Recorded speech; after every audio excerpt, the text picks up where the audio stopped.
Bonjour à tous, bienvenue dans ce nouvel épisode de l'Ampoule. Aujourd'hui, je reçois David Fayon. Bonjour David. Bonjour Alice. David, est-ce que tu pourrais partager ton parcours ? Alors déjà, mon parcours est un peu atypique. J'ai découvert le numérique par le biais de l'informatique, l'ancêtre du numérique, et les premiers contacts avec les premiers micro-ordinateurs. Alors j'avais des copains plus âgés, plus fortunés, qui avaient des TRS-80, qui avaient même des Apple II, alors que moi je débutais avec un ZX80, mais vite, je suis passé au Spectrum, 48 kilooctets de mémoire RAM, ce qui était déjà fantastique. Et puis il fallait bidouiller avec le magnétophone à cassette, brancher ça sur le téléviseur couleur, sur la prise Péritel. Donc c'était assez atypique et pendant des mercredis après-midi entiers ou le week-end, j'alternais entre pisser du code en assembleur et puis de temps en temps, j'avais déjà des poches numériques, mais c'était plutôt faire des parties de ping-pong avec les copains qui programmaient avec moi. Ensuite, j'ai continué en faisant des études dans l'informatique et les télécoms. Et j'ai commencé ma première expérience professionnelle chez Alcatel, où j'étais au centre de recherche et développement sur différents projets. Et puis ensuite, comme je travaillais sur les systèmes de satellites orbite basse avec des satellites défilants et que je voyais pas d'usage commerciaux à brève échéance, et que moi j'aime bien l'innovation qui a un impact dans un délai raisonnable, je me situe plutôt à hauteur d'une ou deux lois de Moore, mais non une innovation qui a un impact dans 10 ans. Même si après, ça peut être intéressant d'un point de vue plus prospectif, d'avoir à la fois de l'innovation court terme et de l'innovation long terme. Mais ce qui doit te nourrir, c'est plus l'innovation court terme, moyen terme. Et donc j'ai quitté Alcatel et puis le hasard a fait que je suis arrivé à la Poste après une formation additionnelle en management, sur un poste de directeur marketing chez Colipost, qui est maintenant Colissimo. Et là, j'ai pu m'éclater sur le site de suivi des colis, sur le lancement de la nouvelle gamme rapide avec suivi distribué directement sans signature, avec le développement du e-commerce au début des années 2000. Et ensuite, j'ai basculé sur différents postes au niveau du système d'information, qui est plus mon ADN premier, avec maintenant un rôle en tant que responsable innovation au sein du groupe La Poste et une petite parenthèse de 2014 à 2017 où je travaillais dans la Silicon Valley. De ton expérience dans la Silicon Valley, est-ce que tu as capté quelque chose de l'état d'esprit qui existe là-bas et quelle est la différence entre l'état d'esprit de la Silicon Valley et l'état d'esprit de la France vis-à-vis de l'innovation ? Alors déjà, au niveau de l'innovation, la principale caractéristique de la Silicon Valley et des États-Unis, c'est la rapidité d'exécution. Dès lors qu'on prend une décision, elle est tout de suite déployée, mise en pratique, qu'elle soit bonne ou mauvaise. Après, on relève les compteurs plus tard. Que ce soit dans des opérations militaires, tempête du désert, etc. C'est un aspect, ou même l'opération Overlord pour le débarquement en Normandie, on met le paquet, on fonce, et c'est bref et puissant. Alors qu'en France, on va faire des comités, on va sonder les partenaires sociaux, et résultat, ça prend beaucoup de temps. Donc, il y a cette rapidité qui est ensuite alliée avec la deuxième caractéristique, qui est le passage à l'échelle. Le passage à l'échelle est rapide aux États-Unis, avec un marché d'une taille homogène et grand, avec une consommation pour l'innovation et pour la consommation en général qui est beaucoup plus fort. Si bien que lorsqu'on a un marché de 327 ou 328 millions d'habitants qui parlent tous anglais, c'est facile de lancer un produit et d'avoir une armada de consommateurs. Ensuite, il y a la concentration des entreprises de la tech sur ce que j'appelle les 9 fantastiques, c'est-à-dire les GAFAM plus les Natu, Netflix, Airbnb, Tesla et Uber. 7 de ces 9 entreprises ont leur siège dans la Silicon Valley ou San Francisco au nord-ouest de la Silicon Valley. avec cette concentration de ces entreprises, mais pas simplement celles-ci qui sont les plus connues. Il y a aussi Cisco, il y a aussi Intel, il y a aussi Nvidia, il y en a toute une palanquée, plus la proximité avec les universités de Stanford essentiellement, mais également de Berkeley, ça fait un écosystème puissant. Et en outre, on a beaucoup d'investisseurs, beaucoup de fonds qui peuvent être levés. Et en général, en France, quand on a une start-up et qu'on lève 1 million d'euros, et encore avec un adossage avec BPI France et d'autres montages, la Love Money, etc., on dit que c'est bien, alors qu'aux États-Unis, lorsqu'on a une start-up qu'on pitch et qu'on lève 10 millions de dollars, on trouve que c'est la norme. Donc, la proportion n'est pas la même.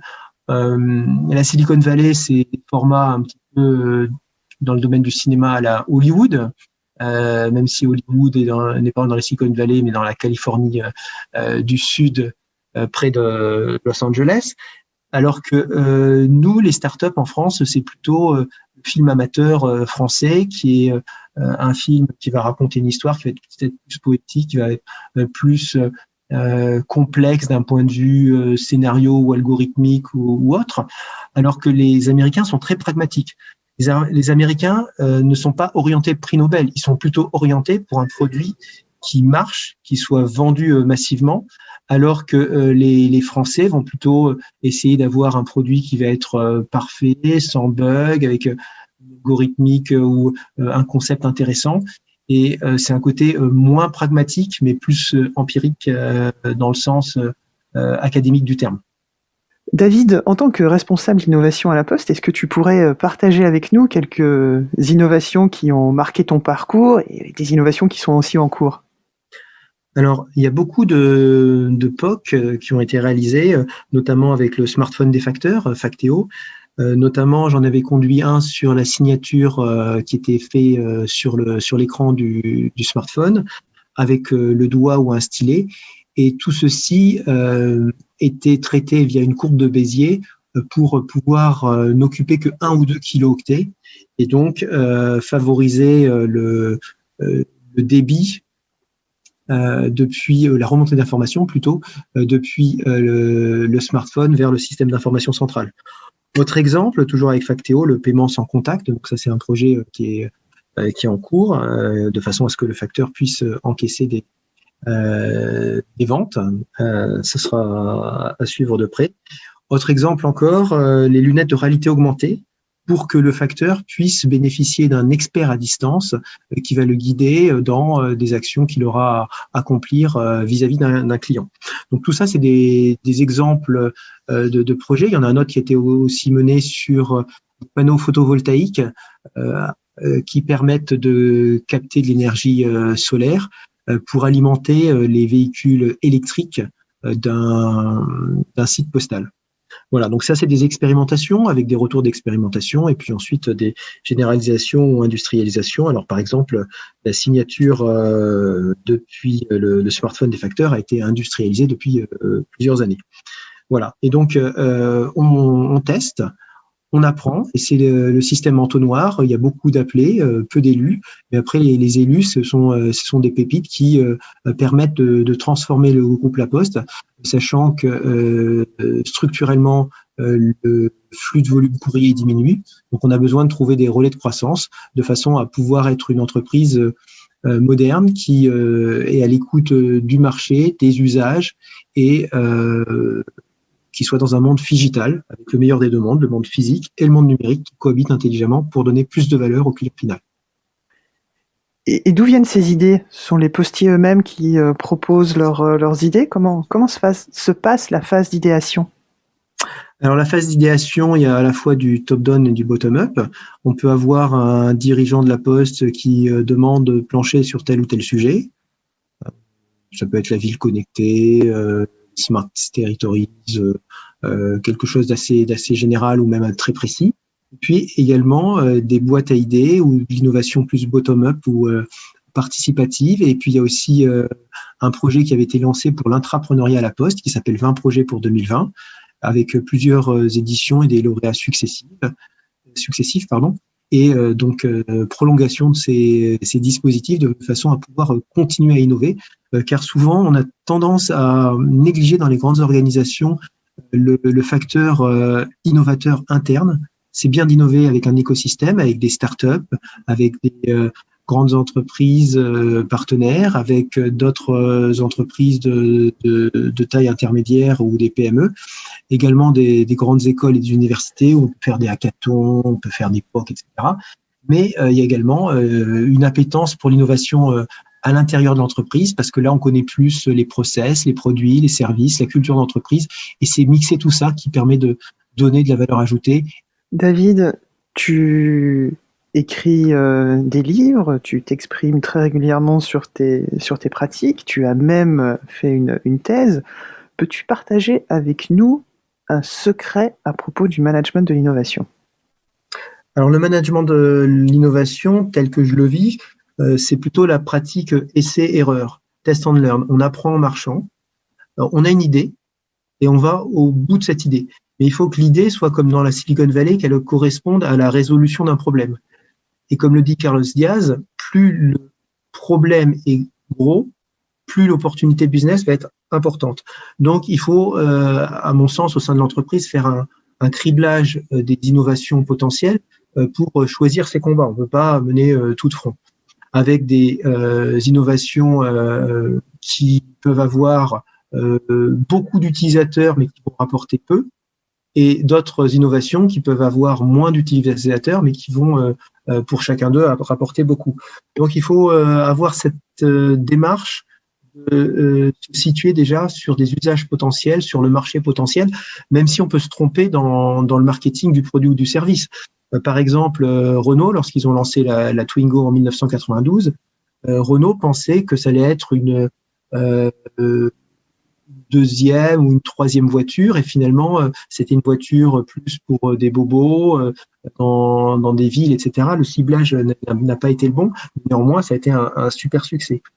Ensuite, quand on fait des expérimentations où on apprend en marchant, ce qu'on appelle les POC, les Proof of Concept, l'important c'est de faire un retour d'expérience à la fin pour savoir est-ce qu'on peut le généraliser, l'industrialiser ou non, qu'est-ce qu'on va apprendre, est-ce qu'un POC peut en cacher un autre, au même titre qu'au siècle dernier, un train pouvait en cacher un autre. Donc, il y a toutes ces questions à se poser. Et enfin, pour le management d'innovation, ce qui est important, c'est d'ouvrir les chakras, de faire fonctionner les hémisphères gauche et droit de son cerveau. Et si on est plus analytique, plus cerveau gauche, pardon.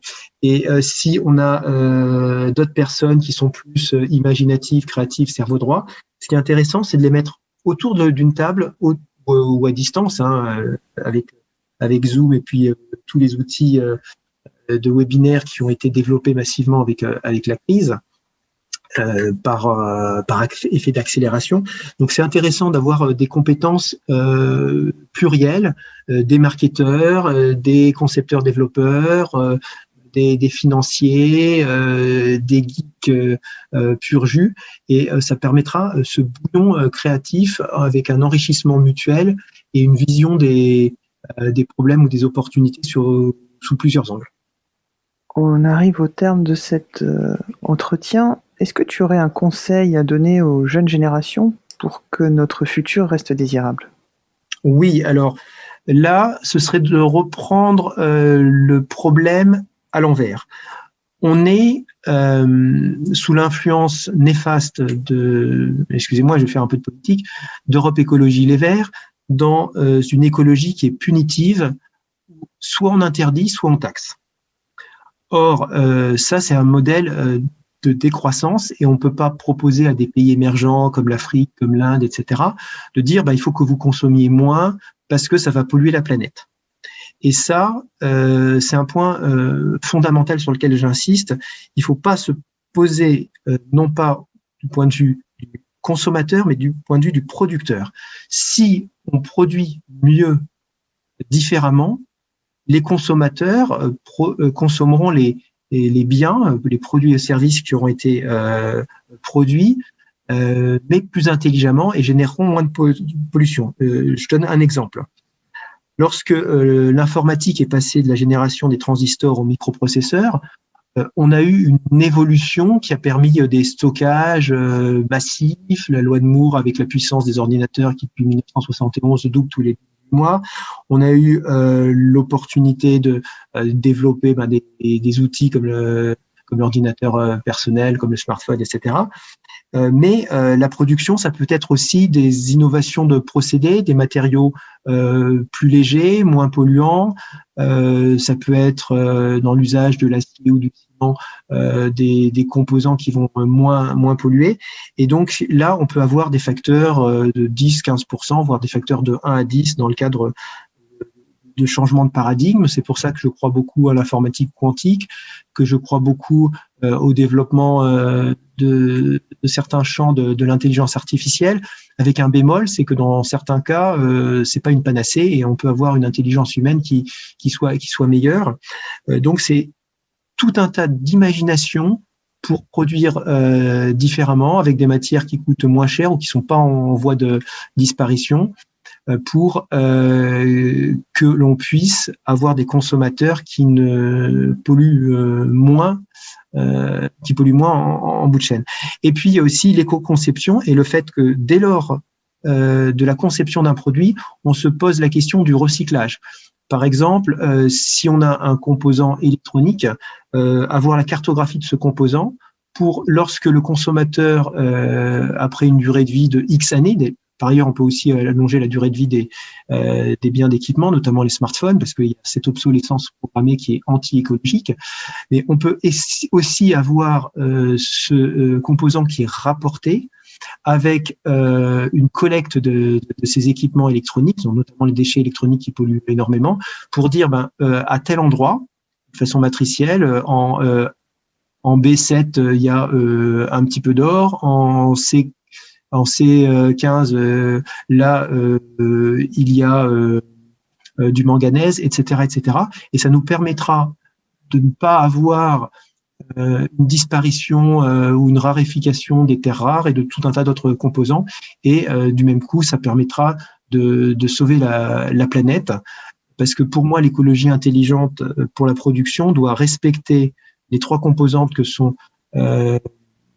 les ressources abiotiques non renouvelables, l'eau douce, et puis également avoir un souci de la reforestation, de la pollinisation et puis de la préservation du plancton. C'est les trois composants essentiels pour la biodiversité. Et ça, c'est tout ça pour dire qu'on peut faire de l'innovation avec une compatibilité avec l'écologie. L'innovation doit être au service de l'écologie, mais en prenant le problème dès le producteur pour que le consommateur consomme mieux et plus intelligemment. Merci beaucoup, Merci beaucoup David pour ta participation à l'ampoule. De rien, je te remercie Alice.